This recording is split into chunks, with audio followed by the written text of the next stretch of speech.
missing man formation. Missing? Yeah, missing man formation. The missing man. Yeah, you know what I'm talking about. Hey, we're here. We're live. Yeah. We made it finally. Yeah. We're like Sean had said in the comments. I said it on Twitter, and I said it in the YouTube live chat. I am sorry. It is my fault. I'm not going to give Justin crap about it this week. He and I were trying to get the stream set up for working with KTXF this week, and it just did not want to work. We finally got audio coming through, but it ended up repeating itself like 600 times, so you had the great echoing audio thing going on. And unfortunately, that was about 5 minutes before airtime, so by the time we had tested that and it didn't work, and Justin was like, hey, I got a backup option, let's try that. And so that's what we're using now. But unfortunately, the program is not installed on the other laptop. So when that does install, though, we'll actually go live on KTXF, maybe, Yes. if it works. If not, I can actually upload this as a pre-match show tomorrow. Are you recording it? Yeah. Are you sure? Yeah, I'm recording it on this one, so I can upload it. I just wanted to make sure. Yeah, I was messing around with it before. So, also, just so people know, if you are tuned in right now, you should probably also, in the background somehow, some way, maybe on your laptop, I don't know, however you want to work it, you should probably tune into the Toronto-Columbus match. It's pretty lit. There was a PK to Toronto, and Gio took the PK, and Zach Steffen saved it. And it was a great save. It was a great PK, but credit to Zach Steffen for saving that goal. That was incredible. Probably about midway through today's show, we'll get Edson's other mixer set up, and we'll actually take phone calls tonight too.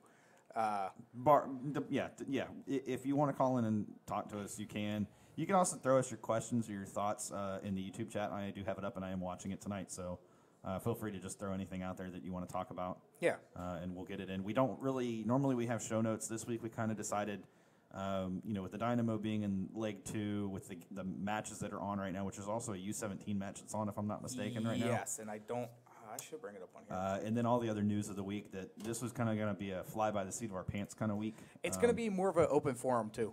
Yeah. If you got something you want us to talk about, or something that you want to ask, or something that you want to chime in with, I have Twitter open, I have YouTube open. I will be watching both.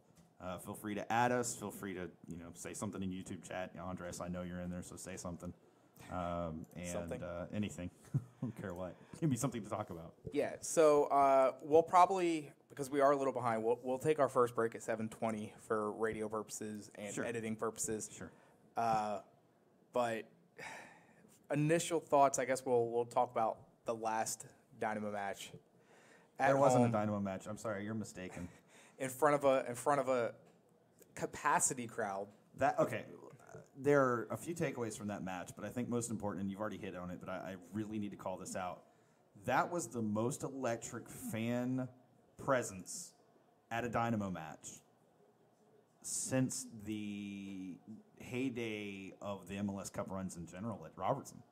I think that's the best crowd that we've had at a Dynamo match since moving to BBVA, and that includes the first match, the first actual opening match, the inaugural match. That includes the match where Brad Davis scored the inaugural goal. That includes the Brian Ching retirement match, and everything in between, including the two Eastern Conference championship runs. That was a crowd that was engaged from the first whistle, and even after everything that took place during that match, they consistently remained engaged. And it was a really fun atmosphere to be a part of. Even if the result did not go the way we wanted to, even if things did not go the way we wanted them to, just getting to be part of that, it felt good. It felt like it felt like the way that it used to feel when back in 2006, 2007, when the Dynamo were really top of the class of MLS. And that should be an attribution to what Matt Jordan and Wilmer Cabrera have done with this team and with this club and with this squad. There's this real sense of, this is our team now. Before it was kind of like, the club is here. Mm-hmm. It wasn't really this is our team. Now it really is more of a this is our team, this is our club. And if they could, if they can get that to continue on into next season, regardless of what happens tomorrow night, regardless of what happens, if they make MLS Cup, regardless of what happens with those, if they can keep that momentum going and keep that going into next year. Even if the matches aren't sellouts, but if the crowd that goes is engaged and and raucous like that, I guarantee you that the team's home record is going to be even better than it was this year. And this year's home record was not bad. No, we had one loss. One loss. We were one loss away from an undefeated. I mean, I'll still take the draws. Oh, absolutely. Here, I mean, there's no way around that. I definitely take those over losses any day. It almost felt like, I mean, obviously after a red card, your whole game plan goes out the window at that point.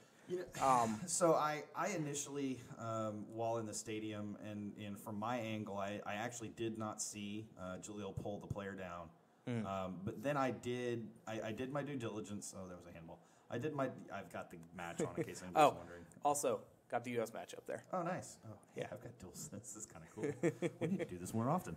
I rewatched it. I DVR every Dynamo match, and last week was no exception. And I rewatched it. I had to take time to frame by frame it because there was a very strong case to be made when watching it at full speed of whether the player was offsides prior to the pass being made. I know you were saying that.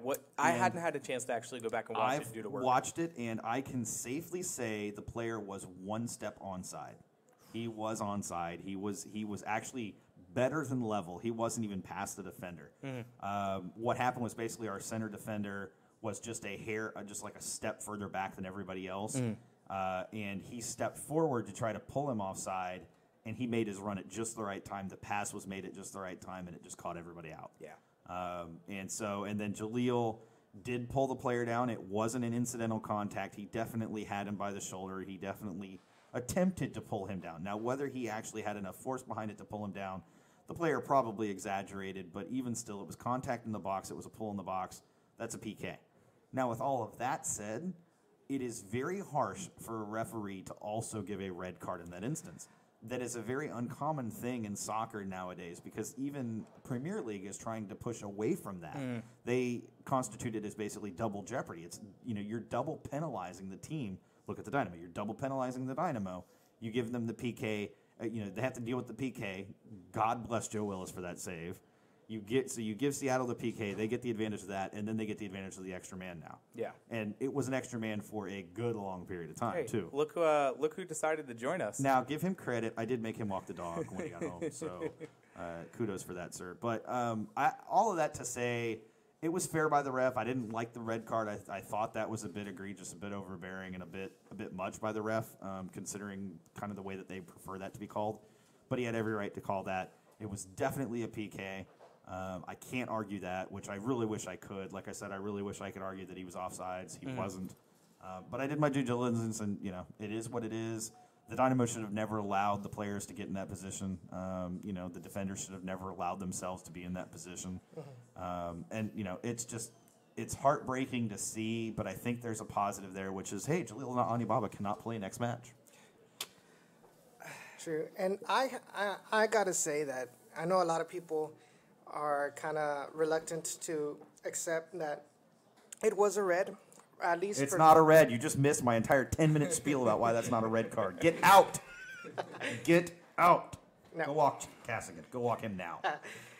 But just kidding. The reason I feel that it was a red, and a lot of people say it's not, but last it doesn't matter. Okay, so what you missed me explaining why that's not a red card. If in a vacuum that is a red card. What did you do? I feel like I'm echoing. Like, no, you're good. Crazy. You're good. Like I'm in a tunnel all of a sudden. No. I turned your bass up because it was really pitchy at first. Oh, was it really? Yeah. I'm a deep kind of guy. What can I say?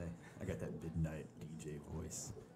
Anyways, it's not a red card. So in a vacuum, it's a red card. What I mean by that is if all circumstances being equal, that would be the case. It would be a red card.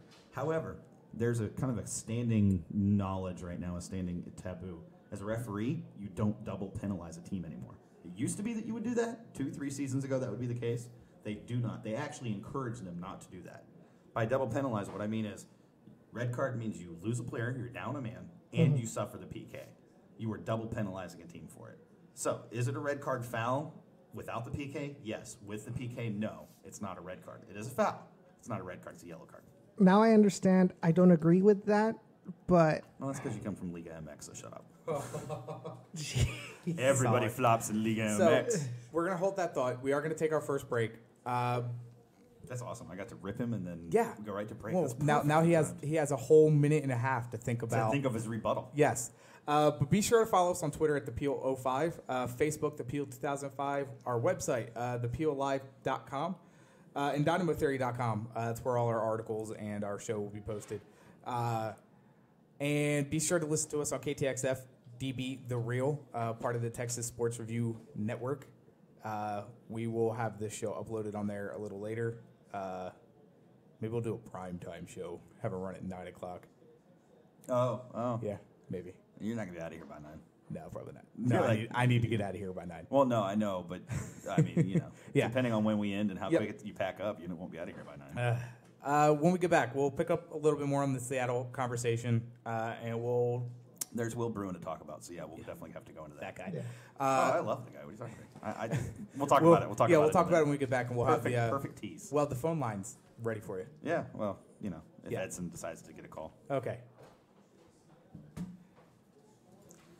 Andres says, This is Jaleel Nibaba, and you're listening to The Peel.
oh man, this Columbus match is lit. We are back. Yeah, we are. Yes. Welcome back to the Peel. What was I going to say? Oh, we will be taking your phone calls throughout tonight's show. Yes, we will. What's the phone number? It is 281-849-7335. 281-849-PEEL. Oh, look at you, fancy Yeah, I know. fancy. Yeah. We Nice. make it easy for you. So going back to the Seattle match, we'll talk lineup a little bit. Any question marks for you guys before I read through the lineup? Out of the lineup? Was it what you wanted? I mean, we all knew we were getting with Jaleel. So My question mark is this: if Senderos was well enough, injury was decent, or Leonardo was decent enough, why didn't he start next to Senderos? Why didn't you start Machado out wide? My biggest question is why start him at all, or start Anibaba, because DMB is probably the most versatile defensive player that you have. No, I mean they could have played Remick out wide. They could have played. Here's what I'm getting at. On the right. Dylan Remick has come out and said that he is not comfortable playing right back. Oh, he played a damn good match on the right for not being comfortable over there. Yes, but he's stated before that he's not. Yeah. So take DMB, put him there, and play Dylan in his native position. Yeah. Yes. Or play Machado over there. Leave DMB where he is, or play Remick over. I mean, you had options. Mm-hmm. I think Wilmer was going with the hot hand, which was Jaleel in this case. Jaleel had a good couple of matches. So he thought, okay, he's had a good couple of matches. He's got match fitness. He's ready to go. He's comfortable in the position. Let's just play him. With Jaleel, and I said this, and I know I didn't say it on the podcast last week. I wish I had because it was so very omen-like, so prophetic. But I basically said with Jaleel, you get those, it's going to come back and bite you eventually at some point. He's going to make a bad mistake. Actually, I did say it on the podcast last week. Yes. He's going to make a bad mistake, and it's going to bite you in the butt, and it's going to be at the wrong time. Yeah. And I remember saying now, right before the match and on the podcast last week, that I just hoped and prayed it wasn't going to be the match that night. Yeah. And it was, and it really did bite us in the butt. So, yeah, I mean, that would be my big change. Otherwise, I thought the lineup was fine. I do, and I said this on the podcast last week, I kind of hoped and wished that they would have actually started Kubo last match, only because Kubo is more physical than Morrow, and I think he could have held the ball up a little bit better in this instance. And against a player like Ramon Torres, against a player like Chad Marshall, you need somebody like that. You don't necessarily need a Morrow because you're not going to run behind these guys. They're going to either foul you physically or they're going to do something else. But it's just one of those instances where I think Wilmer went with what Wilmer does. And 9 times out of 10, I'm in agreement with what he does after the fact. I don't usually like it when I look at it. But I kind of felt like looking at that lineup when it came out, there's some question marks here that I'm not real certain about. Yeah. Also, I'm going to throw this out there. If Jaleel doesn't get the red card, if we don't see the injuries that we see, do you think that Sanchez gets some run out there for at least 10, 15 minutes? Yes. I still think regardless. I think regardless with where we're at right now, regardless if it was the red card or injuries, Sanchez would get minutes regardless. Well, no, I meant last match. Oh, last match. Yes. I think he should have, and I think he would have. I just think that he's still the red card with the substitution we made with the red card, followed by the injury. I mean, that was 2 substitutions taken up by defenders. Yeah. Wilmer would have never done that if he didn't have. Exactly, and that's one of the things that I was, getting at in the comments in the Houston Dynamo Facebook page, because there were a lot of people saying like, "Oh, why didn't he sub in Vicente Sanchez, yada, yada, yada." People were asking for his resignation for that. That was ridiculous. But it is the Facebook comments. But that's one of the things that I said, Uneducated fans. Yeah, there it is. No, really, no, you're right. No, I know. No, I'm being totally serious. I wasn't being facetious. Yeah. But that was one of the things, like, how are you going to put in Vicente Sanchez? Well, you've wasted 2 defensive changes, one for injury, one in order to try to gain some defense in because of the red card. So you're only left with one offensive change, to do that, and you ended up having to, if I'm not mistaken, they took out Eric Alexander. Yes. In order to bring in Romel Kyoto. Yeah. So that's why they couldn't play. I'm losing my mind here. That's why they couldn't play Vicente Sanchez. Yeah.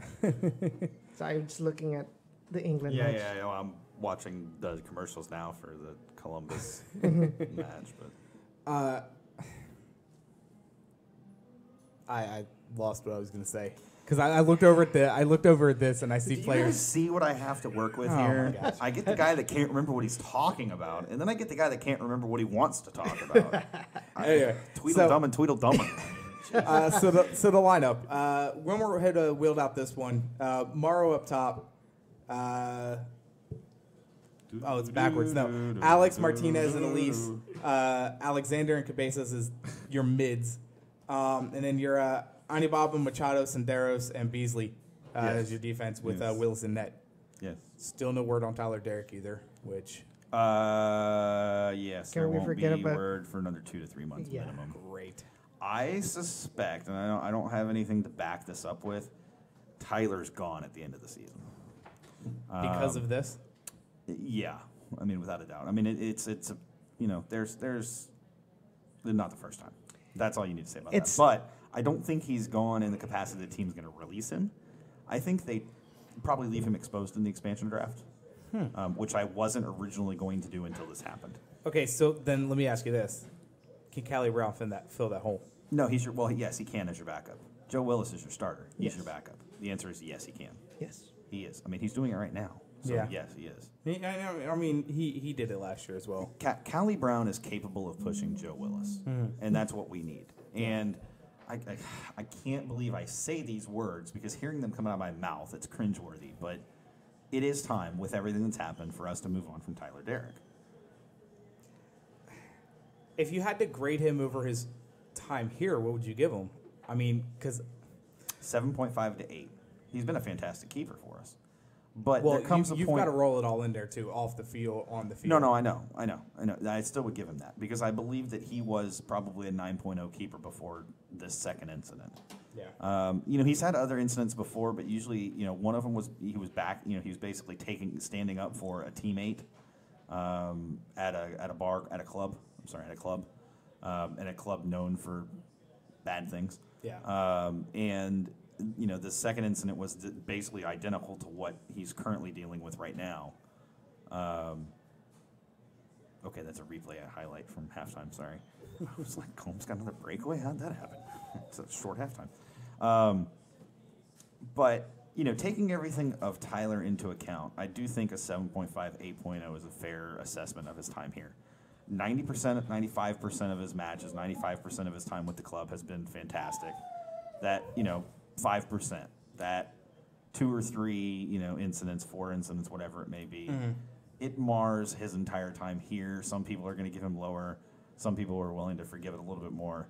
But the fact of the matter remains, he is still an asset. He is still something you can definitely get value for because in return, because he is a valuable asset, he is a good goalkeeper. There are teams out there, I guarantee you, that would love to bring him in, probably LA as a backup, since LA currently has no keepers on their roster anymore. Of course, they're not in the playoffs, so what do they need keepers for? But, just taking everything into account, Tyler Derrick, 7.5 to 8.0. That was a really long way to say that. Yes. But It was. I like to explain things. So, getting to Will Bruin, before we get to our next break, we'll save this one. Cisco's off first love. Cisco's first love, and Eric's first love. Yes. Look, okay, I've got to throw this out there. You said we're going to do this and then go to break, right? Yeah. Okay. Will Bruin, first of all, he got so much crap when he was here. I can't blame him for being content to leave. Second of all, he's a player that was basically forced out. I can't fault him for kind of being happy about screwing us over in his mind. Yeah. Number 3, he's a pretty decent player Yep. who's in a club and in a position in a system that fits him finally, and he's doing well. He should be kind of proud of that. Fans were giving him shit on the field after he scored the goal, and he didn't go over and do a major celebration. He didn't dance. He didn't do anything to draw attention to it. Yeah. His teammates, he literally stood there, and he was smiling. He was happy, and I can't blame him for that. His teammates came over and hugged him and jumped on him and stuff like that. But he was not, arms weren't up. He didn't do the Morrow thing. He didn't do this. He was very low-key about his celebration. He shouldn't have gotten the crap that he got. I actually went and, I was applauding, and it was right in front of me. So, if anybody was going to yell and scream and moan at him, it would have been me.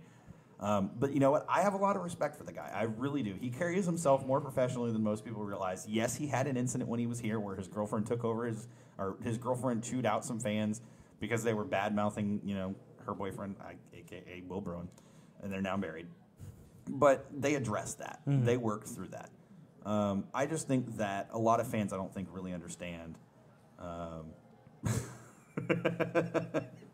Brian, yes, that is our dog. Casanova is a very whiny, loud dog. But thanks for calling that out. And he's literally 50 feet away from us, and you can still hear him coming over these mics, which is pretty incredible. Yeah. And we have a blanket on the cage because it's the only way to keep him quiet, for even remotely quiet. But yeah, fans gave him too much crap when he was here. Fans are giving him too much crap now that he's not here. I mean, I just don't know what else to say. What people don't understand, and it irritated me, was he was your top three. I think it was the second. Yeah, well, he led the team 2 years ago. Last year he was number 2? He was number 2. He was number 2. Yeah. I don't know about 3 years prior. Yeah. That was before my time here. Yeah. Well, But he's been consistent. He's been top 2 striker, goal scorer on your team And since Brad Davis. Yes, I know the last 2 years prior to this year, he would miss easy shots, he would sail shots, but that was also because he was being played out of position. inadequately. He was being played out of Yes. position. He was being played in a role that did not suit his play style. Yeah, so And he when you was play uncomfortable. and that's the thing. When you're uncomfortable, it affects you mentally. It affects you physically and mentally, and we saw it. And you could see the difference. He goes to Seattle. It's not like his mentality suddenly is, he's not a different player. He's in a different position. He's in a different role, and he's excelling. And I'm really, honestly happy for the guy. I just sure as hell hope he doesn't beat us again. Yeah. I mean, a lot of times we forget, and I say we because I fall in this category as well. Emotional fans, yeah. Yes. We forget that players are human as well. That when you're put in an uncomfortable Except Kubo, he's a robot. when you put in a comfortable situation, even though you know pretty much the role that you have to do, just the fact like you're not used to it. I mean, think of it of yourself. Like if your boss puts you to do something completely different that you're been used to doing for a long time, you might have a little grasp of what to do, but you're gonna be thinking like, oh, what if I do wrong? Like, what if I do it wrong? And then you have the fans, all up on you, so that doesn't help either. That pressure where you want to do things right, but it's not gonna happen. That's why he ended up missing those easy shots that any other player that is in their moment and is comfortable would make. He's about to rip open the crate over there. Yeah, he got a really unfair goodbye here, I guess. Oh yeah. No, that's what I said. I mean, the club basically forced him out. What got me is the fact that once he did score, everybody's like, "You will," like all this stuff. Like, if you score against your old team and a fan base that treated you like garbage, Yep. why wouldn't you do that? But how respectful was that celebration? Again, he didn't celebrate. His teammates did. Yeah. I mean, again, he wasn't out there, motioning or anything like that. His teammates came up, hugged him, and jumped on him and everything, and he was happy. Can't blame him for any of that. Can't. Absolutely cannot. So for him to have that restraint, I think we also need to give him some credit, some credit for being that level of professional. That even though the fans shit on him for so long, that he still had the integrity to go out there and not celebrate over the top, to make it a very subdued celebration, even though he probably feels like, I just effed over the Dynamo and they're not making it to the next round. Yeah. Because I mean, he did make a comment where he wouldn't hate the fact if he gets. If I was in his situation, I would be exactly the same way. Yes. And I mean, he's just being honest, and that's Will, and I have no problem with that comment. And I have no Yeah. I have no And problem I mean, with him who's saying paying that. who's giving you your paycheck now? So Yeah, obviously absolutely. you're gonna want to do what your employer wants you to do, which is make it to the MLS Cup. He owes nobody here at the Dynamo organization and here in Houston a damn thing. No. He doesn't owe anybody here anything. Go ahead, let's get Josh on because apparently Josh wants to call in. We'll have to set it back up on the break because it was set up, bro. It was set up wrong? Yeah. Oh, blame Butters. Because he got the thing here late. Got the Just in case thing? Everybody's wondering. He brought It the was thing traffic. Traffic. Well, he does get a pass. It is Houston traffic. Yeah, It's yeah. absolutely Well, garbage. if he didn't go into work late this morning, he probably could have been here a little more on time. I noticed he totally disregarded that comment. Oh, I heard you. I heard you. He was choosing to disregard it. So Call that selective listening. we'll take about another 5 more minutes, and Oh, then hey, we'll that's take cool. I like we'll how take you a have break. that up. Oh, I Facebook didn't chat is mean up. to do that on purpose. We'll leave it up. It's fine. You can Okay. see the match. Is that Right now, 0-1? England is up 1-0. Okay, to be fair, to give credit, England is a damn good youth Oh, team. yeah. Holy cow. But they always have a very good youth squad. And then when they get to the senior exactly. squad, they just lose their minds. And, Exactly. It's all about egos there in England. Hi, Raheem Subpar. Sterling. Well, Subpar Mexico's the egos. same. Daniel Sturridge, Raheem Sterling. Subpar egos. Yeah. They're No. good for their clubs. They're not good for country. That's not subpar egos. That's prima donnas. They've got the U.S. problem. Oh, Damn. Worse? Wasn't that real? even worse. Well, yeah, even worse because But they actually no, get actually, propped up by their youth clubs and stuff. but at least they actually make the World Cup regularly. Well, Yeah, I know. I mean, technically we did until this year. So Going back to the match, though, if you were unaware, after the red card from Alibaba I had it up there, I think it was 26th minute, PK awarded to Seattle. They go up 2-0. that is or a 1-0, good- excuse me. that is not to totally do right. That's a very good question. We'll get to that after our next break. The lost son of Deuce. The lost son of Deuce. The lost son of Deuce? That's what it says. He's apparently an L Tree fan because that's what his avatar is on YouTube. Oh, gosh. And then that was that was the second goal. No, that was the first goal, excuse me. Because I had the... Well, this doesn't make sense. Oh, no, that's right. The The PK was PK saved. was blocked. Sorry, Yeah, my the fault. PK was saved. Which Joe Willis on that save. Wow. Yeah, no, that's what I said. Wow. Incredible save. No, I mean the PK wasn't taken nearly as well as I could have Yeah. been, but still he did. Who a darn took good the job. PK? Was- Ladero. Was it Lynette? Yeah, Yes. it was, Okay. it Yes. was Nicola Lodero. Yeah. I don't know why he keeps calling. I can't answer it right now. Well, I already told him. Joshua, stop calling. I know you're listening. Stop calling. But first goal was scored in the 11th minute with This show is going to hell so Stevenson. fast. Is that how you say his name? Stevenson? Stevenson. Oh, Svensson. Svensson. Yeah. Svensson. Yeah, Gustav Svensson. Okay. Scored in the 11th minute. Wilburn in the 42nd minute. And then at that point, after halftime, it was just kind of one of those don't give up any more goals. That's really how Dynamo played the rest of the match. I don't know. I felt like they tried to play offensively, but I mean, when you're down, Well, a they had man- opportunities to, but I don't know if it was necessarily them playing offensively He or just put chances Kyoto they on the had. pitch. I mean, he was trying for something, anything. Mauro as well. There was Yeah. one where he dribbled past two opponents, but he just But the ball just. That's Morrow in general, though. Stop Morrow's- it. Stop it. It's okay, lost son of Deuce. We totally understand. We'll talk about it shortly. Are there any chance for Wilmer? Wilmer, he's our man. If he can't do it, no one can.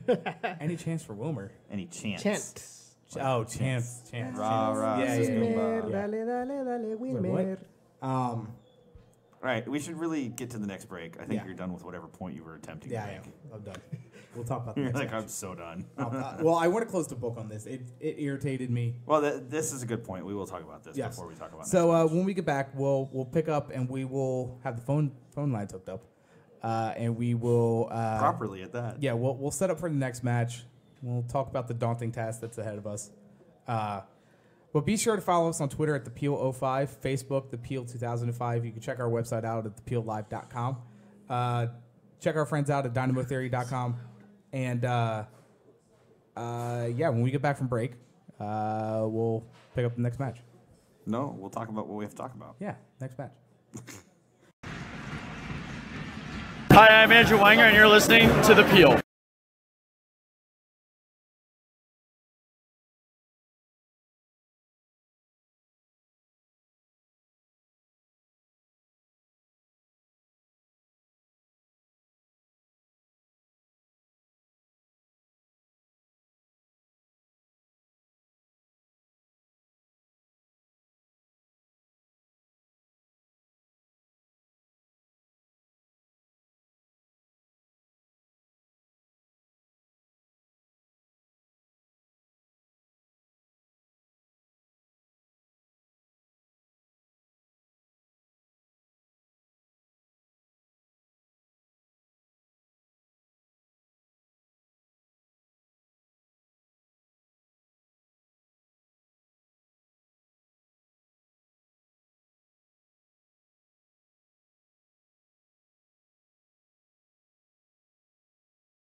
What? What? We're back. We are back. Are we back? Yeah, Sure we're back. Blues fan, you've missed the first 30 minutes of the show. 30 minutes of the show. Roughly, give or take. Yeah. Actually, it says we're only 15 minutes in. Is that accurate? Or did that start late? I feel like that had to have started late. Way late, yes. Yeah, that timer started late, buddy. Did it? Oh, well. Yeah. All right, so the question was asked on YouTube chat. Sorry, I'm distracted by the Columbus match again. The question was asked, why can't Dynamo have nice things? And it was in reference to talking about the support, the fan support. Those paper airplanes, though. And that's exactly what they said. Fans didn't know what was going on, plus people throwing planes on the field. I have a rebuttal to that. I was watching a Premier League match yesterday. I don't know which club it was and which stadium it was, but I saw paper airplanes, the same type of posters, mind you, Premier League match, sitting on the end line, and you could tell that like ball boys had gone and picked them up and put them in a specific spot. Yes. And it was still during the match, and there were still 10, 15 minutes left in the match. So I can't say now. I really thought this was just an MLS problem, but I'm wondering if this may actually just be that soccer teams really shouldn't be giving out those types of items. No, that was dumb on their part, to be completely honest with you. I mean, it looked In cool. case you're wondering, Justin didn't get it fixed during the break, No. clearly. He's Well, trying. I mean, it looked cool at the beginning, but it was just a big nuisance. Don't get me. Of course, the ones that landed on the field. The problem was the ones that didn't make it to the field, and then They were hitting a lot of fans. Yes. Oh no, I was watching. So that is the bigger problem out of this, and I personally was maybe disgusted is too strong of a word. No, that's accurate. Yeah. Disappointed. There's a good word. Yes. Yes. Very disappointed. Very disappointed in the fan base. But I don't think unfortunately, as a club, there's no way to really control that. I mean, No. they tried, they put the announcement on the board 2 or 3 different times, don't throw items on the pitch. Yeah, but how people are. You tell them not to do something, and they do it anyway. Absolutely. It was a good point. It was a good question to make. I do think, that, the Dynamo tried very hard from an organizational standpoint to quell it, and I just don't think there was an opportunity for that to happen. I know there were a lot of people, a lot of fans that were upset about it, especially the ones in the lower bowl because they were the ones being hit. But at the same time, I think, if you paid a ticket and you were at that match, you should have understood the atmosphere was going to be that way once you got there and once that red card happened. Because the airplanes did not come out until the red card happened. And I feel like it was as much fans being frustrated as it was the lack of goals? I don't think of the lack of goals. I really don't think the lack of goals mattered. I think they would have been fine with the lack of goals either way. And I know that sounds crazy, but I actually feel that way. I think they were so annoyed and upset with the ref. And then there were other calls that were just bad. That ref was absolute garbage. His ARs were not any better. His ARs were trash. And so it was a bad officiating crew. And anytime you have a bad officiating crew, it doesn't matter what sport you're in, your fans are going to let you know. Yeah. And that's exactly what happened. And fans, no matter how loud they chanted or anything like that, it wasn't going to matter. They had to do some things. So a lot of them folded up into paper airplanes and just started throwing them on the field. I saw a few paper balls. I appreciated the paper balls more than I did the airplanes because at least they're not sharp. Nice music. It automatically Copyright. starts playing. Yeah.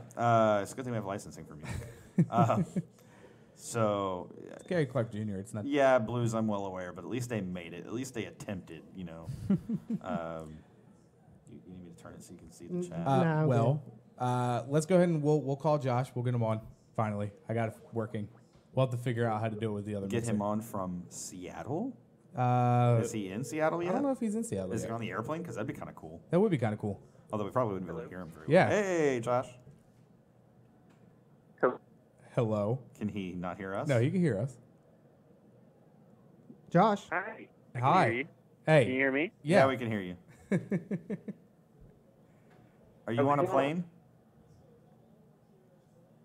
I missed the entire conversation that I wanted with you guys.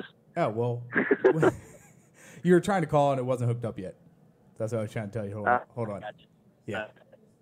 So, are you on the flight to Seattle? He must be, because their Wi-Fi is garbage on airplanes. Yeah. Yeah, he is.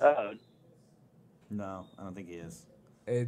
I think we may have to end this call because I don't think we're going to be able to understand him clearly. Yeah, because it's not our end. You can post your comments in the YouTube chat, Josh. And he already hung. Or did you hang up? I hung up. Yeah. Sorry, Josh. I mean, we appreciate you, but if we can't understand or hear you, it's not going to work out real well. Yeah. It's not you. It's us. I'm gonna It's let all him on know. Blues fan says the planes happened when the lineman the AR called for a goal kick, and then the ref overruled him for a corner in the 15th minute. I don't know if it was quite that early, at least not in the section I was in. I'm sure there might have been some on the other end. But as has been said multiple times as well, this is soccer. If you give fans paper, they're going to make something out of it, and paper airplanes is the most logical thing to make out of paper. Yeah. They're not making snowflakes out of paper, that's for sure.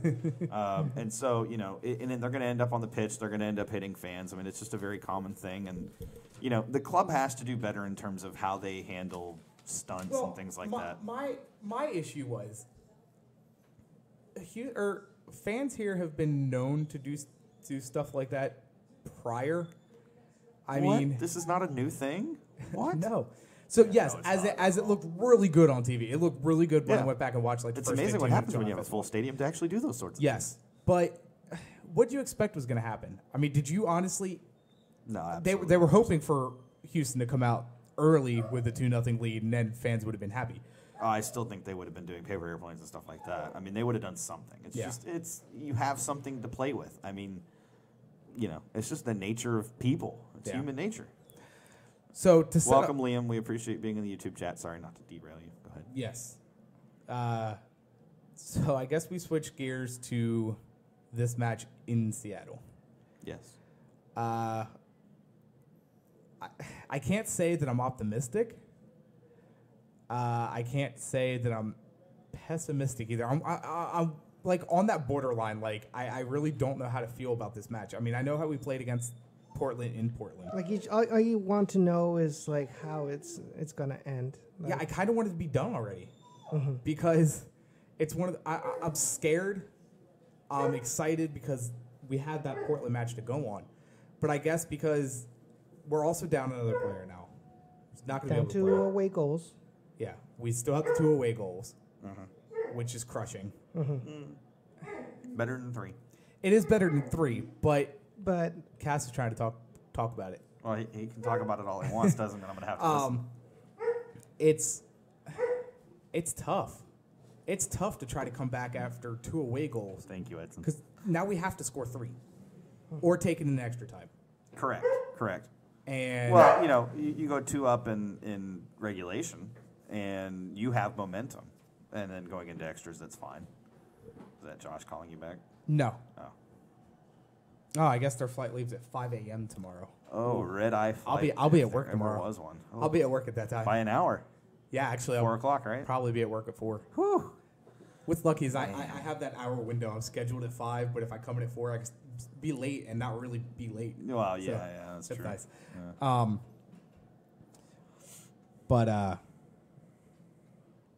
And then I look at the numbers. That's because I am a numbers person. There's another point that was made, and this is really no. Go ahead. So along the same lines, and this is thanks, Edson.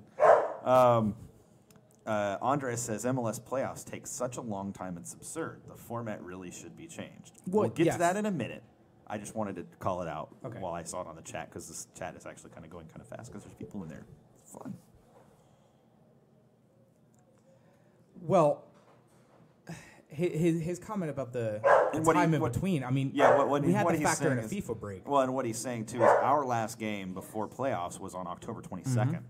So that's. Well, yeah, and I understand. Month. I understand why. I mean,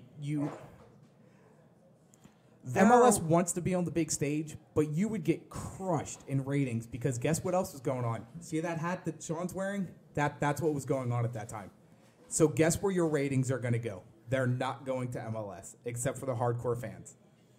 I'm going to tell you right now, Sean, if the World Series Game 5 was going on with the Astros and the Dynamo had a semifinal playoff game, which one are you watching on TV?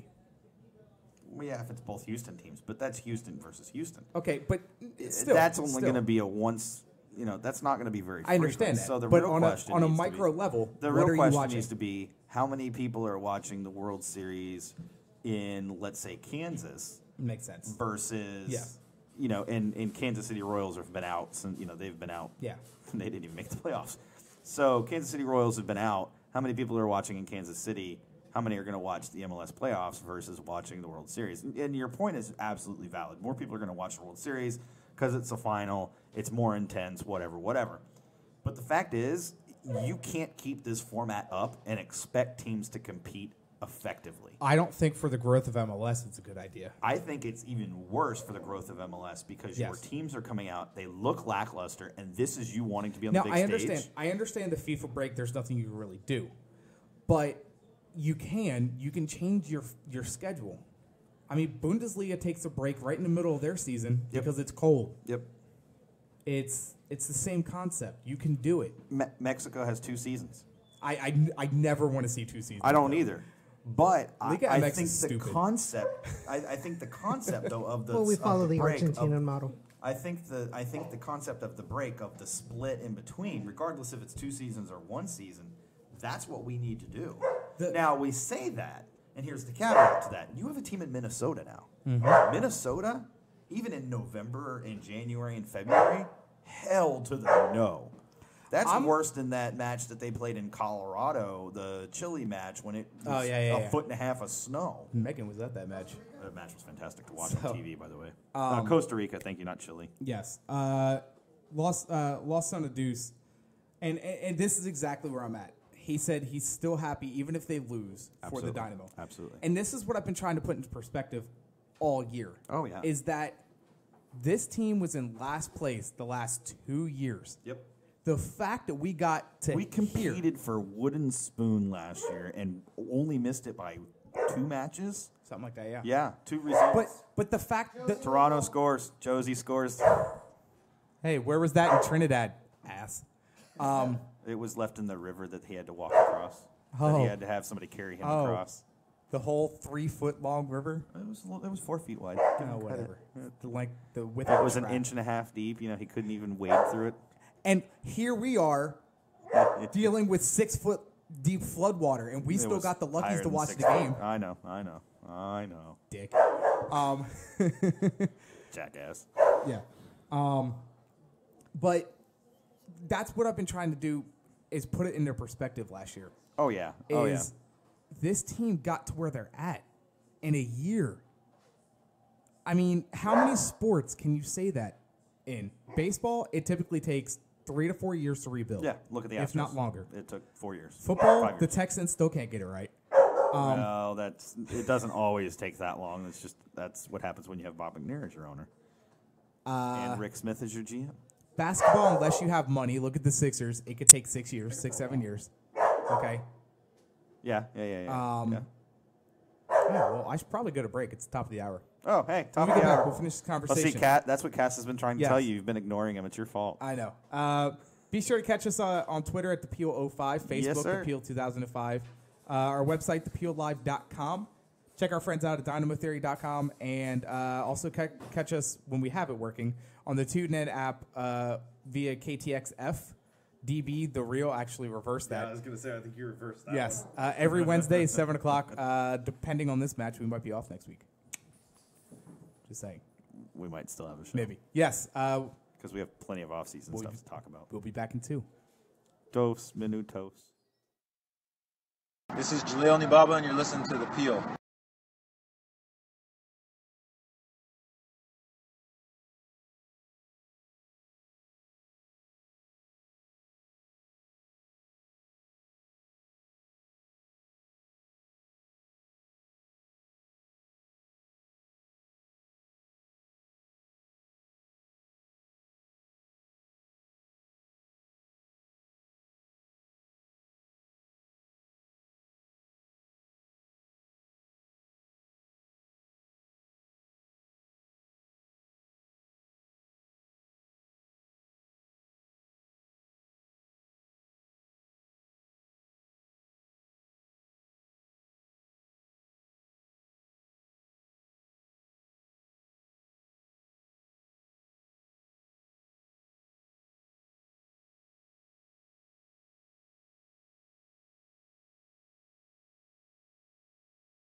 figure out my freaking headphones. Stupid things. So Sean will not be on the show next week because he's hating on my Eagles. Well, you know, you're from Philly. All I have to say is 10-1, and the Cowboys are garbage. So all is right in the world. Well, yeah, the Cowboys are garbage alone is all is right in the world. I don't need anything else.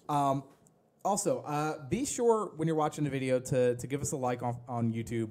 Like the video. When you do that, it helps us bump up when people search for the Peel or anything Houston Dynamo. It moves us further up the ratings, Yes. and that's what we really need. So if you guys would do that for us, it'd be very helpful. You guys are crushing it on ratings. I mean, look at our numbers. Our numbers over the last 6 months have jumped leaps and bounds. Oh, for sure. Absolutely for sure. Be sure to subscribe to our YouTube channel.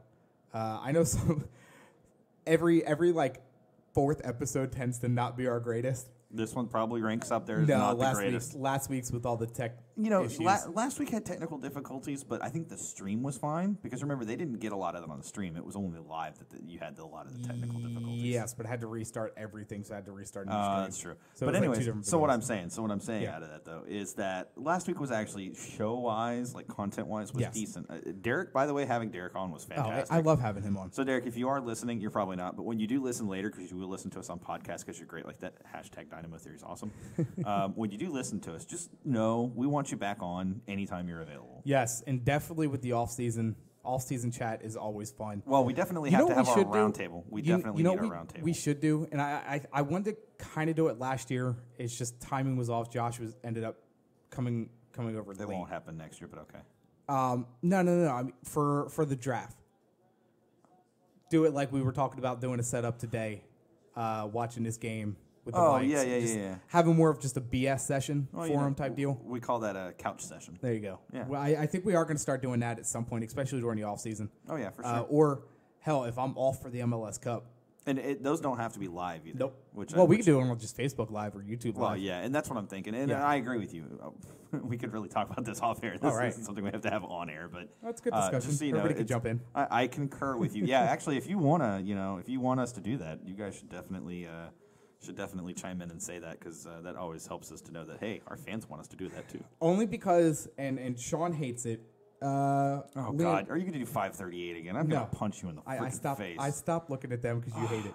And I would love to know how accurate they've been the last. Other than why I know they weren't for the game here. Well, there you go. That's all that needs to be said. And they were off against the Portland match too. Yeah. Well, there you go. There's your answers. But they're not.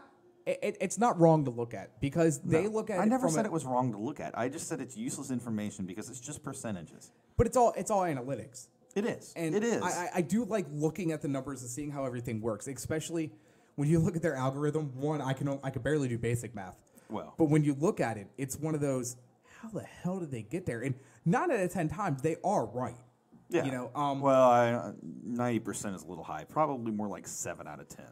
Liam says, "What are you guys thinking?" I saw that. I was about to bring that up. 2-0, 3-1. My gut feeling is 3-1. I don't think we're holding Seattle completely goalless, but I do think 3 goals actually is within reason with this club. Because the only player we're out right now is Elise, right? So you still have Vicente, and if Vicente does start, that really is a lot of firepower, even with just him starting. And then him and Tomas, if they can link up, that gives Kubo an outlet. That gives Mario an outlet. Let me read these stats off. Oh Lord! And then it's not from 538. Oh, okay. Well, then I totally buy into it. All right, let me read these off, and then I will give my prediction.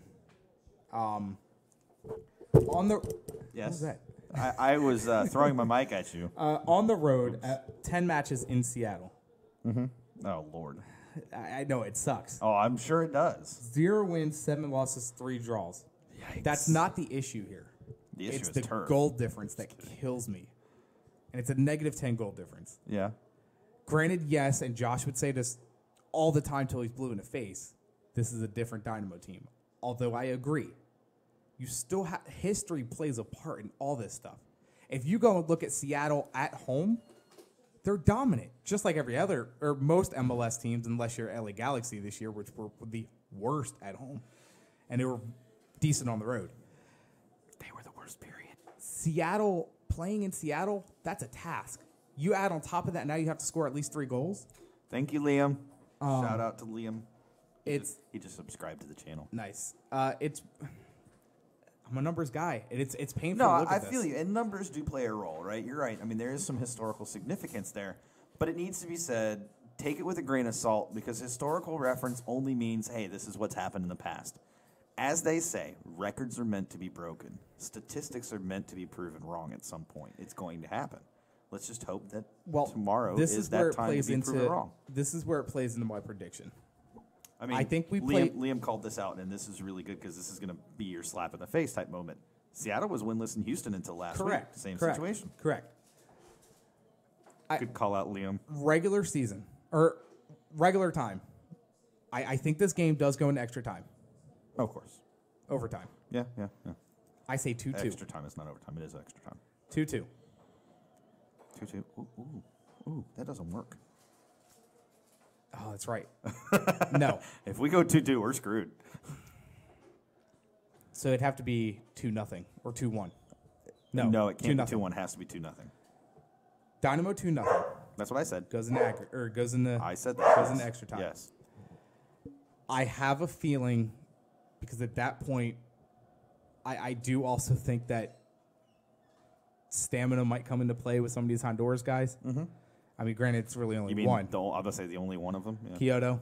Well, and he didn't play much last match, so I don't know about that. I think it all comes down to Kubo, honestly. This match. Oh, Lord, we're screwed. Okay. I think it all comes down to him. What Kubo shows up this match? Is it the Kubo from the beginning of the year? Yeah. Or is it the Kubo that we've had for the last 3-4 months, which has been subpar? And as much as I don't want to say this, we're losing extra time. Okay. I mean, I can see it. Do I want it? No, absolutely I don't want it at all.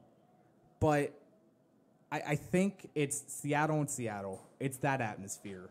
I hear you. It's all of it. I think stamina. And Wilmer's done a very good job of keeping his guys healthy for the most part, or having lineups that could fill those gaps.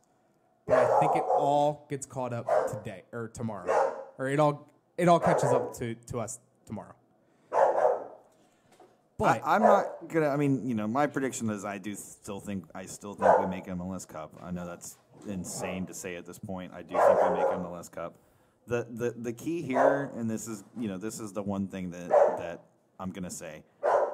The players understand this is the last chance, right? Like, if you mess this one up, you're done. You're done. You're gone. I mean, like, you're out. The season's over. Liam, yeah, but any Dynamo team with the ability to go and win 2 in regular will have 100% have the drive to score that overtime goal. No, look, guys, I want to get proven wrong. I want the Dynamo to advance. No, I hear what you're saying. That atmosphere is going to drive Seattle to get that extra goal. It's going to be the extra momentum, the extra push, the extra adrenaline they need to overcome that exhaustion they're feeling too. But I'm going to tell you right now, I am not going to be upset if we lose. I'm not. Absolutely not. I mean, it's going to be. Nobody should. And nobody absolutely should feel that way. It's going to be hell of a damn year, guys. Absolutely. I mean, it's a good. At the end of the day, if they lose or if we don't succeed in getting enough goals that we need to get, whatever. If we don't advance, let's put it that way. If we don't advance, then, like you said, it's a team that came from basically last place last year to vying for. Yeah. I mean, we're in the Final Four. Yeah. But beyond that, it's a season that is something to be proud about. It's a team that is starting to show that they're understanding, and that just next year the potential is high. I think next year the pressure would be twice as high than what it was this year, because a lot of fans didn't. I mean, at least the hardcores, we didn't know what to really expect. We knew what these players had to offer. But there's also the experience factor next year too. Now they've had that 1 year of experience. So I agree with you that the pressure will be on. The fan pressure is going to be there. The fans are not going to necessarily be willing to sit through a bunch of losses in a row type of thing. They're expecting there we go. The expectation for next season is a lot higher. But at the same time, along with that, their experience is higher. I think the ceiling is unbelievably high right now, even going into next year. And we don't even know what signings we're talking about in the offseason. We don't know what those are, and we don't know who's coming. And there are that'll be for a very future long podcast, very future podcast. But Liam said, "I'll be sad but not upset." and Yeah. I think a lot of people will be disappointed, sad, But okay, but not angry. you know what my issue is you're going to have those fans. They're like, "Oh, fire Wilmer, fire Wilmer." Well, the good news is they're not the majority, so who the hell cares? Right. Because I guarantee I if we say polled, that, really. if we polled a majority of the people that do listen to the show, I guarantee you a lot of them in Wilmer we trust. Yeah. And, Oh yeah. I mean, it took me a little bit because I questioned a lot of his lineups. Yeah, you didn't listen to me. Yeah. But as it went on, I mean, I'd still scratch my head a little bit. But I'm like, you know what? He knows something. Yeah. Oh yeah. Well, he sees And something. He's obviously seen You can't things tell in me you didn't practice. have those thoughts either. Where you're like, what is he doing? A lot of times, I actually did agree with some of his moves. I did because he was playing the hot hand with Kubo, and then Kubo basically went cold, so he brought in Morrow, and Morrow started having a hot hand, so he stuck with Morrow. Now, after that, there were some don't get me wrong. There were questionable moments. There were questionable lineup decisions and things like that when he started playing Sanchez, and giving Sanchez a lot of minutes. And Sanchez, while he was showing a lot, he wasn't scoring. I was kind of like, well, why are you playing him instead of XYZ player? And at the same time, you know what? At the end of the day, the one thing Wilmer does is he watches in practice. He sees how his players are playing in practice. And if that is enough for him to make the decisions he's making, then who am I to argue? Because I'm not seeing what's going on in practice. I'm not seeing these players in practice. Yeah. I'm only seeing the 90-something minutes that they give me on the pitch. Not Beasley at left wing though. Yeah. I mean, if it came to that, I'd rather sub on Remick and have Remick at left wing. Yeah. But that's just me. Okay, so enough about the next match. Oh, you can talk about suspension stuff. Well, I was just double checking. Roman Torres is going to be out for this match. Yeah, as well. Roman. I can't stand him. I like him as a player, but I can't stand him. That's how I feel about Alonso. Yeah, no, I feel the same way about Alonso too. I just can't stand him. He's almost like the enforcer in hockey when it comes to MLS. Oh yeah, no, he is absolutely 100%. Because I mean, you rough a few of his players up, you're getting taken out the knees. Oh yeah, absolutely. Well, and he's going to do that even if you just beat him on the run. So we're going to go ahead and take our next break. Be sure to go ahead and like this video and share subscribe. it. Yes, Like and it and share share it. it. Definitely. And then go ahead and subscribe to our channel. You get all the updates when we go live and when we schedule a live event. Be sure to check us out on Twitter at ThePeel05, Facebook, ThePeel2005, our website, ThePeelLive.com, where you'll get all the tweets from Dynamo Theory, from us, all in one place, as well as this video, other videos, and everything else. You can check out DynamoTheory.com, where we post our articles every week. And then you can catch us regularly once we figure all this out on KTXF. Bradley with the yellow. Sorry. Thank God. On KTXF-db via the Not even TuneIn a app. questionable yellow. Yeah. Every week, except for once This the week? season's over. Yeah. When we get back, we'll close up this next segment. And make a sure little bit. also, just a side note too, to give a shout out to KTXF. They've added another program. It's a Yes. music program during the and day. Talking Stros are coming back. Talking Stros are coming back, at least for the off season. We don't Yes. know beyond that. But definitely it's worth tuning in. Keep tuning in. The more you guys support beyond just us, but support the station, the more that's going to help us grow and help Yeah. the station grow. And Yes. that's what we want. So Yep. definitely tune in for more than just us. We'll be back in 2 minutes. minute 30. Whatevs. Remick, you're listening to The Peel.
So I have this sleeping app, right? And one of the you can leave you can tag your sleep overnight, different things.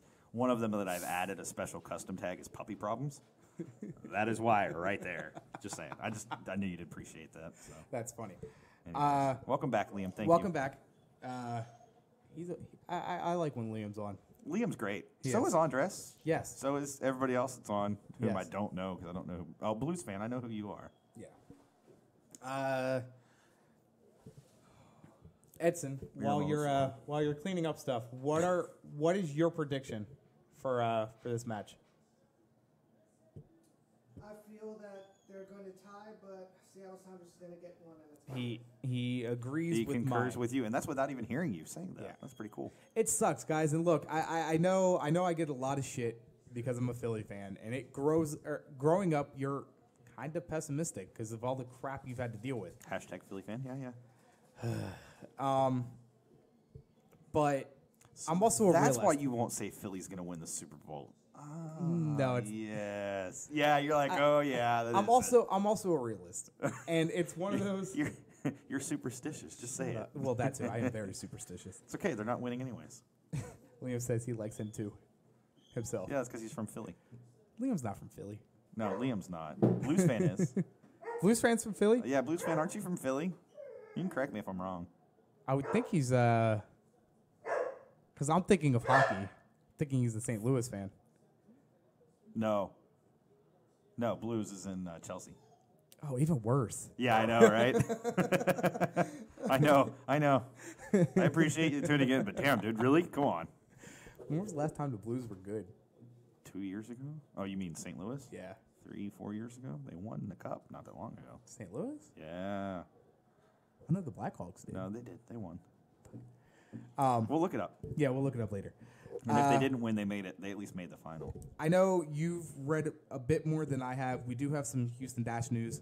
Liam lives in announce. Philly. I was right. Liam lives in Philly. And he was born there. Nice. So, Liam, And Liam, I think, is actually a Tottenham fan. are you an Eagles fan? That's the question. But then he lived in Houston for 13 years. So, So maybe but he an was Oilers born fan? there, so I don't know. So, Houston Dash news. Liam's dad's from Houston. Oh. That makes sense. Putting you on the spot, Sean. Oh, Houston Dash News. So Vera Poe. So, right, we haven't had a head coach. Let's just start with that. We haven't had a head coach since the end of the offseason. Really, we didn't have a head coach midway through the season because they fired Randy and then, they amicably parted ways. Yeah. But we really didn't, Omar was great, but he really wasn't going to be head coach. Everybody kind of knew that. So they announced yesterday, Tuesday. Liam's also a Chelsea fan. Oh, Liam.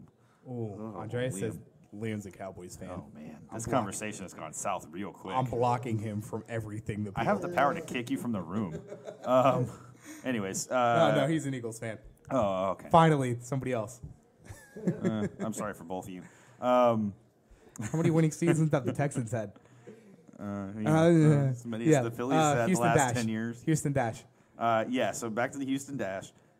They announced yesterday that they have, that was yesterday. They announced yesterday that they have a head coach. It's kind of leaked out Monday afternoon. Vera Poe, and if you don't know who that is, I definitely recommend doing some research. She was the head coach. She was a player for the Netherlands. She was a head coach of South Africa. She was also a part of the Netherlands youth system as a coach as well there. She has helped revitalize the Netherlands system in general. Pennsylvania. Shut up, Liam. And I believe she was the one that recommended us. Janine Van Wyk. Yes. Well, I think she was recommended by Janine Van Wyk. I don't think.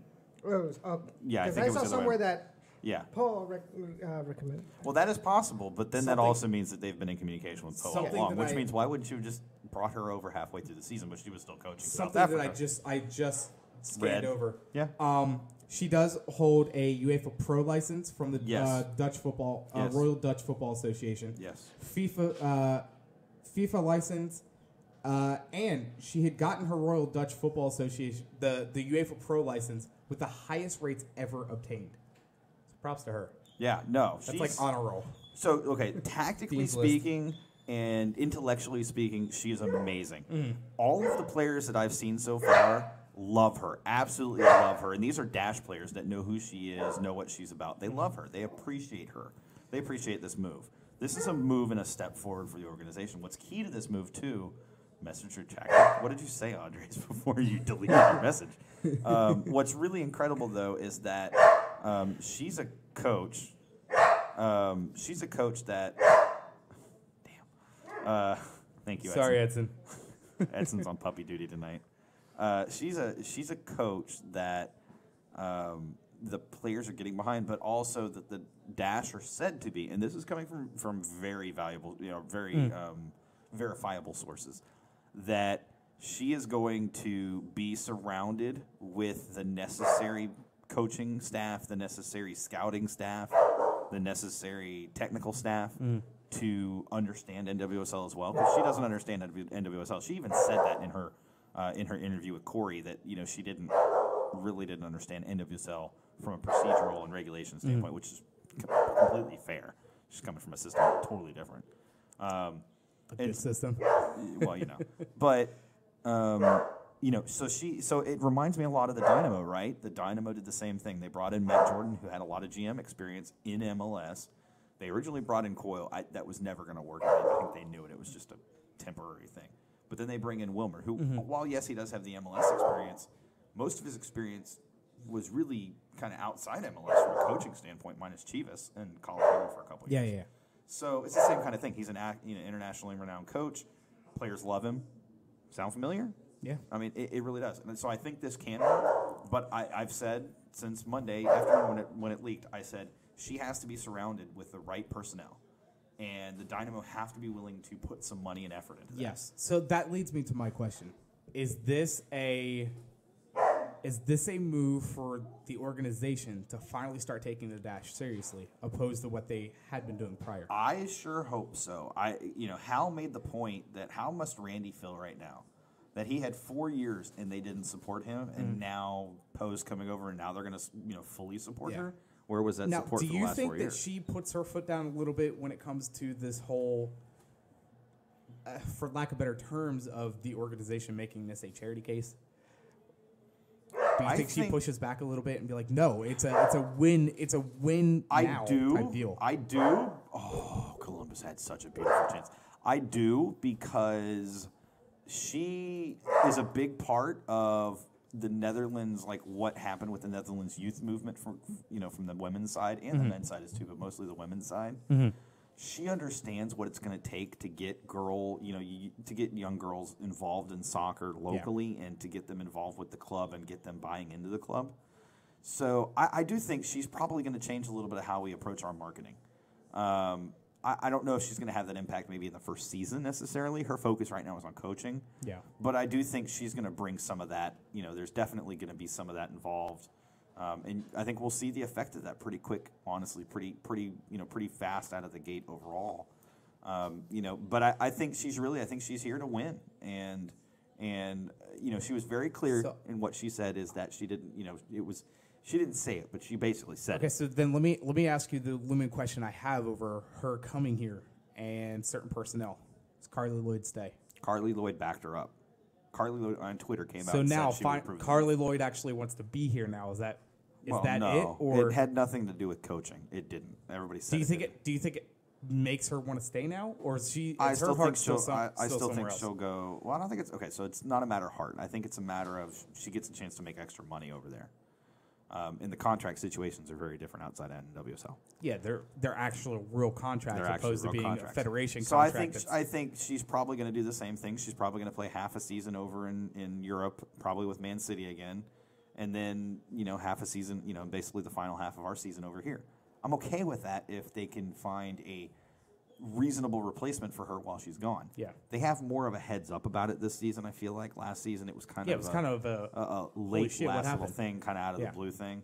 This year, I think if they, if she has said, and I'm sure she said, hey, I'm going to do this again because I kind of enjoyed it, and it gives her a chance for the Euros. Here's the thing, though, Poe understands that, right? Poe's going to be able to support her in that and probably get her some connections over there that she probably doesn't already have. Sure. And maybe even get her some opportunities with training that she might not necessarily have while she's over there. I feel like that if the Dash are smart about it, if Poe is smart, and Poe is smart, that they will support her opportunity to do that, and they'll do it in a way that says, hey, you are, right now you're technically the star of our team. You are the star of our team. We want to support you in this. We understand why you want to do it. We want to support that endeavor. We want to support that, that you want to do it. We want to be involved. We want to be part of that. We want, marketing to be involved with that. We want Man City to be kind of applauding what we're doing over here, and maybe vice versa. Use it to leverage it a little bit. Gain some international exposure for it. Whatever it is, instead of making it, us versus them type of thing, which is really what it became. Yeah. So we're gonna take our last break. No, we Phenom got one more break. Oh, okay. Got one more break. Just kidding. Be sure to follow us on Twitter, the Peel05, Facebook, the Peel 2005. Check out our website, thepeellive.com. And check out our friends over at dynamotheory.com. You'll get all your news and info about the Dynamo over there. And that's where we post all our articles, too. Make sure if you're listening on YouTube or not listening on YouTube, you go like our YouTube channel and share it, please. That helps. Yes, and also like the video. Helps us with the search. Oh, yes, like videos. Yes. And if you haven't liked the other old videos, go ahead and like every one of them. That'd be great.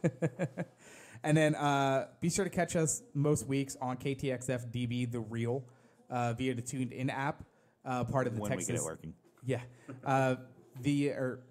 I already said the via part. Yeah. Yeah, part of the Texas Sports Review Media network. I threw you off. That's great. Yeah, thanks. Yeah, that's my fault. When we get back, we'll talk some other news around MLS. Yes. Give a little update about the Toronto-Columbus match. Yeah. Probably close out the show. Oh, the live video ended for the U.S. guys. I guess they Yes, lost. it's been over. Well, I just haven't turned it off. I've All been right. paying attention to our stream and chat. Sorry. This is Jaleel Nibaba, and you're listening to The Peel.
This is Jaleel Nibaba, and you're listening to The Peel.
This is Jaleel Nibaba, and you're listening to The Peel.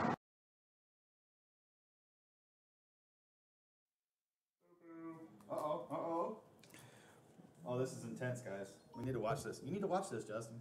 I know we're back, but this is important. This is the final chance. Oh, that's it. That's it. Bye-bye. Whistle blown. Bye-bye, yes. So TSD advance. Yes. Welcome back to the Peel. Liam wants to know, how do you guys get all the players to do the voiceover? I've done it at practice, the jersey unveiling today or this year. This year, and then meet the players. Yeah. So a lot of those were from, actually 2 of them were like from last year, and the rest were from this year. I want to get more. I actually want to get some Spanish. I do wonder if maybe Poe will open up practice for the Dash. Because if so, I could definitely get out there and get some recordings. Same days and times. Well, yeah, but that's what I'm saying. If she opens it up, Well, good. You can go over there. I'll deal with the Dynamo. That's what I'm saying. Yeah. I'd love to get some of them to say it too. I mean, I'm pretty sure you could step away from work for about an hour. Oh, I know I can. Yeah. See? Especially next year. So this year was not happening, but next year, yeah. Yes, Toronto has advanced 1-0. TFC will host MLS Cup on December 9th. Oh, another cold one. Yeah. Colder than this one, probably. Yeah. Almost guaranteed. Oh, yeah. You know what, Dynamo? The best Christmas present would be an MLS Cup. You're like, yeah, that'd be a pretty damn good Christmas present. It would be, but I think Toronto's out on a mission, especially the way they lost last year. They can be out on a mission. It doesn't matter. It's a one match. I mean, it's like I said with the Super Bowl. It's one game. Playoffs is one game. Toronto. Yeah. In Toronto.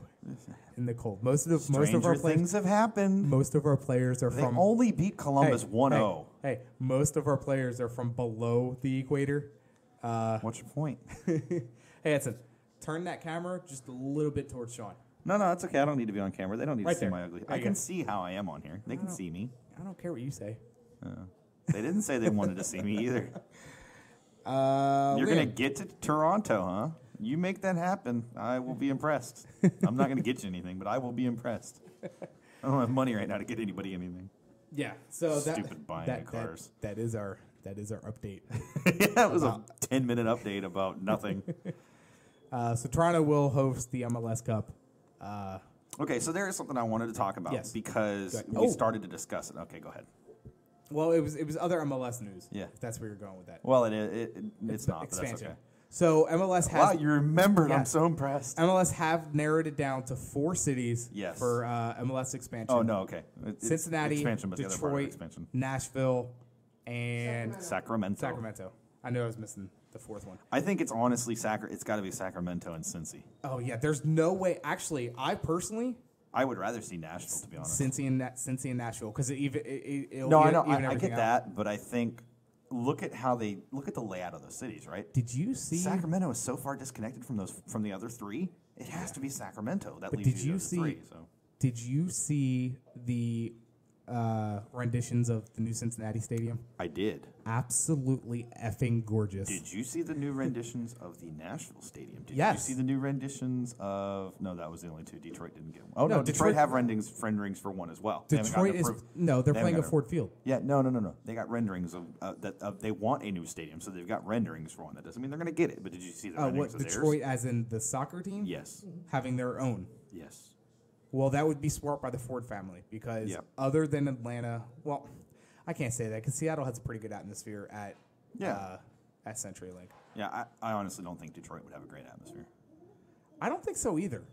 I have friends that know people in Detroit and like fans in Detroit that are what have you. Anyways, we're getting way off track, but I think Cincy is top of that list. I think Sacramento is second, and it's a shame because I love Nashville. It's like Cincinnati, and who else fills that second? It's Cincinnati 1, and then 2A, 2B which is Sacramento. And here's another reason why MLS is dumb if they let Columbus move. That rivalry between Columbus and Cincinnati already started being really good in the Open Cup. Well, it's the same rivalry. It would be the same level of rivalry as Seattle Portland. Oh, yeah. It would, because it's the same level of hatred. It really is. And it's funny, because they played in 2 different leagues. Yeah, and did you see MLS came out a couple days ago and said Columbus, if the Crew moved to Austin, that Columbus could buy in as an expansion team? They could create an expansion bid. They actually said that. I was like, why would you just... Why? My issue is... Shut up, Cass. That... I don't get it. This isn't MLS 1.0. No. we're like MLS 5.0. You don't have an MLS, or you don't have a Miami anymore. No. You don't have a Thank Tampa God. Bay. You know, No. teams shouldn't be folding or moving anymore in MLS. No. That No. should be done and over with. Yeah. You Well, have these footholds already. You They're shouldn't not move. folding. They're just moving. There's a difference. But I honestly think MLS should step in and be like, prequel. No, it's not happening. It was his whole agreement to become owner was that he could move the club Yep. to Austin when Yep. the time was right. And I feel bad. I mean, as much as you hate San Antonio FC, I'd rather see San Antonio move up than the Austin team. Yeah, Austin I said this Aztecs- on Twitter earlier, and I had this Austin conversation Aztecs with folded, right? yes. Yes. Yes. I Twice. had this Twice. conversation with Chris Hockman and somebody else on Twitter, but if Columbus does, if the Crew do indeed move to Austin, that has sealed the fate of San Antonio FC. Yes. They are not going to become an MLS That club. sucks because I actually think when it comes, and this is nothing against Austin, but I feel that there is a better soccer passion in San Antonio than Austin. Definitely. Austin hasn't had any pro teams, and there's a reason for that. I mean, it's a party city. It's a school, college town. It's a college town. That makes things a lot And then you tougher. have see- it's the capital of. Yeah, and then they did What say they freaking do? oh well, Columbus is too. Well, Columbus when they're decent fills the place. Yeah. And I bet you they would show up even more if they had a new stadium. Yeah, I hear you. I mean, Map Free Stadium is not cream of the crop anymore. I mean, it's, Not even close. I mean, I've been there it was for a concert. I went to Rock on the Range. But even then, I'm like, all right, cool. It was the first MLS stadium or, soccer specific, but y'all need something different. I mean, bleachers all the way around. I don't even think there's an EPL stadium that still has bleachers all the way around. There might be one. Well, I think like supporter sections do. Even Bournemouth has seats. No, but you got to Brighton Hove Albion would be the one I would think of. No, their stadium's gorgeous. From Is what it? I've seen. Oh, that's Yeah. because it's a new stadium. Yeah. That's right. I forgot about that. Yeah. Yeah, that's fair. But yeah, it's got to be Cincinnati. That atmosphere, and I would think that players would actually really want to go there, and I Yeah. could see Cincinnati being a very good team within 1 or 2 years. I don't think they're going to be like a Minnesota. I think they're going to be more like an Atlanta, to where they're very good their first year. Well, Minnesota and Atlanta came from very similar situations Yes. to start with. Yes. The difference was Atlanta brought in the right individuals and personnel for the front office. Let me ask you something about Atlanta. Do you feel that they should have moved up the Silverbacks Fuck you, Bradley. opposed to starting a whole new? No, I don't. I think that was the Because right. apparently the Silverbacks had a huge following. They did. And the Austin Aztecs had a pretty good following as well. And so I think that's where the precedence comes from for, the Columbus move to Austin and why Austin could be a decent soccer town type thing for MLS. But the thing is Austin is not your big market. Yeah. And you're just saturating the Texas market in a bad way. Yeah. I agree on the San Antonio front, but honestly, as much as I wanted a third team in Texas, I would have rather seen, Cincy and Nashville. Yeah. I would have rather seen, I Cincy, Columbus, think Nashville. this would be the last round of expansion, wouldn't it? No, there's 2 more teams after this. They've already said that. This I is just hate part that. 1 of 2. I hate that. So these are the 4 finalists for this 2 slots, and then there will be 4 We'll more get into finalists that for the discussion two. that we had prior to the show. Yeah. In our next segment, it'll be about 10 minutes. I did have a question for Liam, or not really a question. Actually, it's completely different. Kind of. He reminded me because he lives in Philly. Oh yeah, I still got something Me to talk being about. from Philly, I do want them to end up being good. And as of right now, the owner, I forgot his first name, his last name's Sugarman, has stated that he's giving Ernie Stewart more keys to the organization, kind of like they did with Matt Jordan this year here in Houston. And I think Houston's one of those cities, or Philly's one of those cities, you kind of want to be good in MLS. Not maybe playoff, like deep run in the playoffs, but you want to be good. If you look at the history of soccer in this country, a lot of it dates back to that city over there. Bethlehem Steel. With the Bethlehem Steel, you had the Philadelphia Ukrainians who I think have 3 U.S. Open Cups wins. You have a deep women's soccer history there. They were one of the first ones to sell out a big stadium for a game at Veterans Stadium, which held at that time, I think it was like 65,000. Maybe it was 78,000. I forgot. I've been there so many times that I forgot how many seats it held. Been there a lot of times when there was like 10 people there for a Phillies game. So, but I definitely think they're them and like New England are stuck in MLS, the old MLS. 1.0. Yeah. It's funny 2.0 because we're like I said, we're like 5.0, but whatever. Yeah. This isn't a league anymore where you can just sit on cash. You need to start spending. Yeah. Or you're going to end up like Houston did for a little while with empty seats. Yeah. You know? And that's a passionate fan base up there in Philly. You keep screwing them over, you'll be lucky you get 1,000 people there for a game. Yeah. Because they're going to take their money and they're going to go to Flyers and Eagles games. Of course. So. And doesn't you mention? I think you've mentioned before that the Sons of Ben have so much power. Oh, like They do, but they're starting to, from at least my feeling is, shut them out a little more. And I'm gonna tell you right now, that's the worst thing you could do for Sons of really Ben. reminiscent. That sounds really reminiscent. Yep.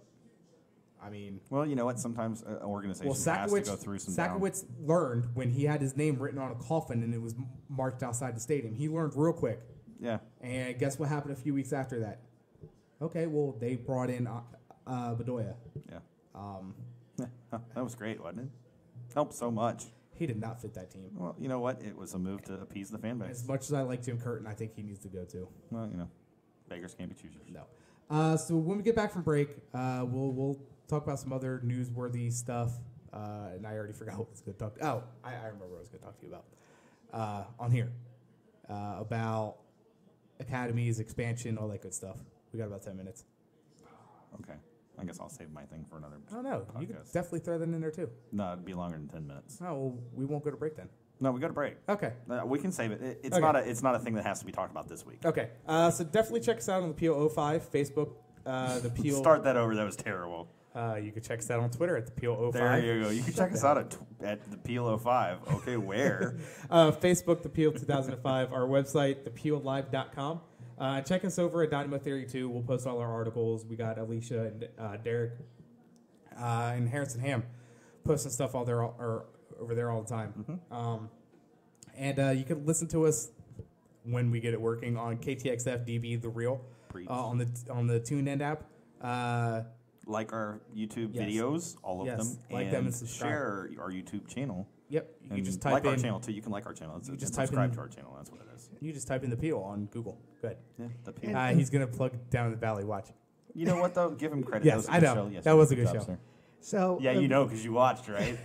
Tell me one thing he talked about on the show besides the back term of my RGV. eyelids. The back of my eyelids. So be sure to also check out yesterday's episode of Down in the Valley. We talked about the Junior Gonzalez dilemma, and as well as we talked about the local MASL team, for which is Arena Soccer, the RGV Barracudas. Barracudas. What's up, y'all? I'm DeMarcus Beasley, and you're listening to The Peel.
And we're back. We are back.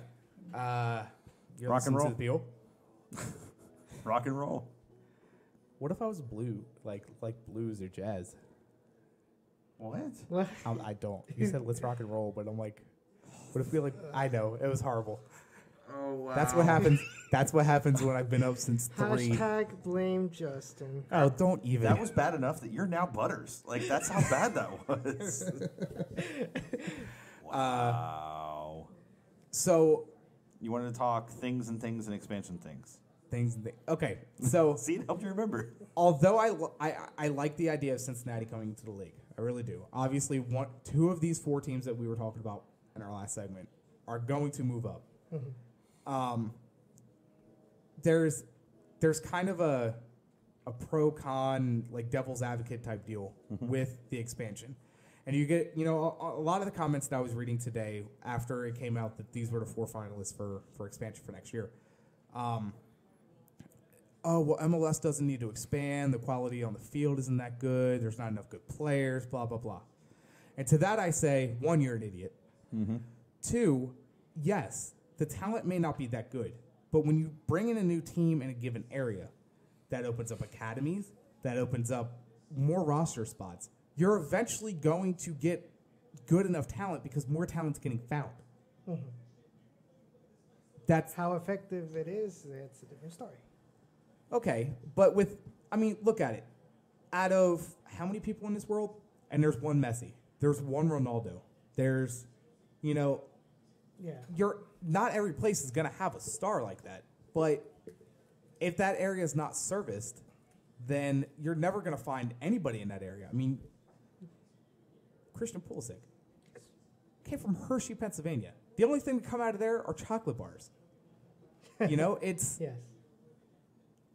he was found partially probably because of the Union being in that area and somebody being in that region. You have them. You could probably throw Columbus out there because they probably scout in that area as well. But, soccer's big in that part of the world, or part of the country, excuse me. And I just feel like, although I hate expansion, it kind of also needs to happen. It's a necessary evil, I guess I could say, to find talent. And it's there's something else that happens with expansion. You end up with a little bit less travel. Yes. For all clubs, because now you have more geographically centered clubs. Yes. We may not have to travel to Seattle and Portland twice a year. Well, once a year, because I think, no. Well, one, there's twice, what? and one. Like, you play, each year you play what? 2 teams 3 times? Yes. And that's about it? Yes. You play all your conference opponents. No, you play all your conference opponents 3 times as well. No, twice. You play all of them twice. Yes, but there's a few. Like, we played Minnesota 3 times. Dallas. We played Dallas. I think, but see, here's my thing with all. Are we still going to play Dallas 3 times a year? Probably not. It probably drops down to 2. That's probably where those extra matches are. But my point is you're less travel overall. Because ultimately, we're adding 4 more teams total. Well, 5 if you count LA. How's that going to work? Because you're going to have even numbers in each conference. Not necessarily. They've had odd and even before. Yes, but I mean when expansion's done and over with. Well, they're going to end up with an even number by the time expansion gets to that point. Well, like, is there a conference now Or they'll that has contract a more? team, which could happen. Is there what? How many's in each conference right now? 10 and 11? No, more than that. No, it is 10 and 11. It is 10 and 11. That's why I was off a number. I'm like, Yeah. No, it's odd, which is odd in and of itself. But it'll be even next year because LAFC is coming in. It was going to be odd because Miami was coming in with LAFC. so speaking of that, where's Miami falling? Oh, they're done. I don't think they have a chance anymore. I think. Well, I think that Don has probably said Garber has probably said to Beckham, your chance is here. You have this second opportunity in this second leg. You have to have something sealed and signed by then. Otherwise, because he already has land purchased. Yeah. Which was finally agreed on by the city. Yep. But he doesn't want to fund a stadium, and that's the problem. That's the sticking point. He wants the city to fund it.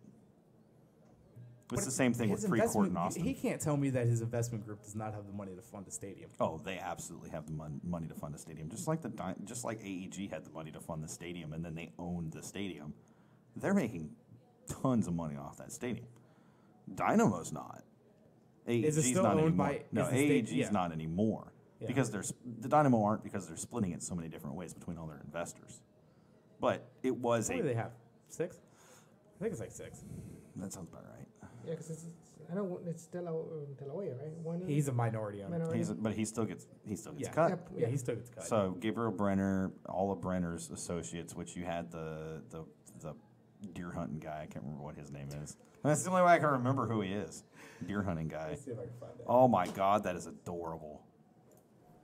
Oh, that's adorable. There's one of the players' little girls has a beanie on that's like a little koala bear beanie head thing, and she's holding MLS Cup.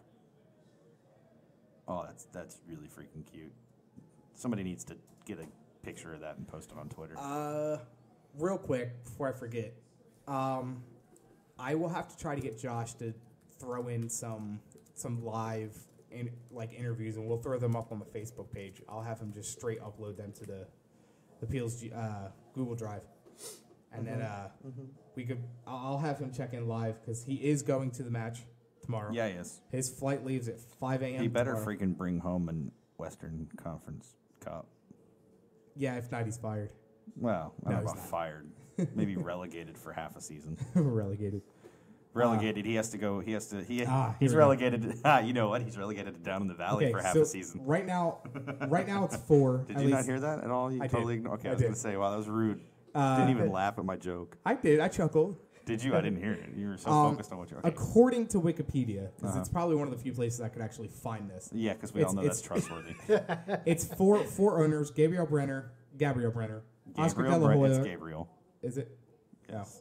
Oscar De La Hoya, Ben Gould, That's the guy I was thinking of. and Jake Silverstein. No, maybe it was Jake Silverstein. The Silverstein peoples. I don't remember.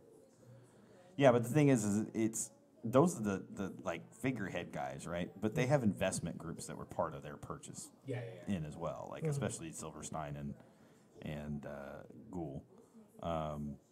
But all of that to say, they're still splitting everything, you know. Yeah. And anytime you split stuff of that nature, your profit margin drops significantly. So, anyways. All these numbers are playing in my head, and I'm like, Shark Tank. I watched that show. You It's know a what? guilty pleasure.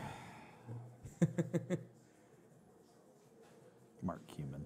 He cracks me up. That's all I got. He's great. He is cracks great. me up on that show. But Anyway, I would not want to be somebody talking to him and trying to explain what the hell I'm trying to sell so for next week, next Wednesday, when is MLS Cup Final? him. 9th. December 9th. They just had it on TV, and I said it earlier. Did you not pay attention? No, you didn't pay You know how many attention. things I got going through my mind? Just checking with you right The now. president and CEO of Costco is coming into my store tomorrow, and it's been a week from hell because, of course, he had to come in after we posted probably one of our best Black I hope Friday he's weeks. listening to this because now he's going to be pissed off at you.